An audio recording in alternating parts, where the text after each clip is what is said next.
Sa panamasyon ang kampo ni Senador Bong Revilla para pigilan ang pagdinig ng kasong pandarambong laban sa kanya. Kasunod nga yan ang pagsasampa ng kaso. Ngayon ay nagtipon ang kanyang mga taga-suporta sa kanilang bahay doon sa Bacoor sa Cavite. At nakatutok noon live si Marisol Abduraman.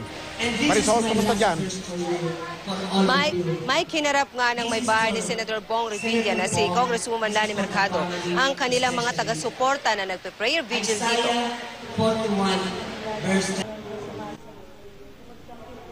Habang tinututukan ang pagsasampa ng kasong plunder laban kina Senador Bong Revilla Jr., Juan Ponce Enrile at Jingo Estrada sa Sandigan Bayan, nagtipon-tipon ang mga taga-suporta ni Revilla sa kanilang bahay sa Bacoor, Cavite. Papakita lang namin yung suporta namin sa kanila. Pagmamahal talaga. Buong mga tao po siguro ng Bacoor susuporta sa kanila. Masakit para gano'n sila. Kaya lang hindi ko naman mapiplis yung ibang tao. From the start, ang mga Revilla, kilala namin na hindi sila gano'n. Nakiisa naman ang pamilya Revilla sa prayer vigil. Present ang may bahay ni Senador Bong na si Lani at ang kanilang mga anak. Nagpapasalamat si Congresswoman Lani sa suportang ibinibigay sa kanilang pamilya. We are just praying for them. We're praying for the true sense of justice to really prevail at this point. Kung ano man ang mangyayari, laging sinasabi ni Senator Bong, handa siya. Hindi dumaan sa due process ang aking asawa. May mga dokumentong hinihingi ang legal team namin na hindi ibinigay para at least mapag-aralan din ng legal team namin kung paano nila mapagtatanggol si Senator Bong Revilla.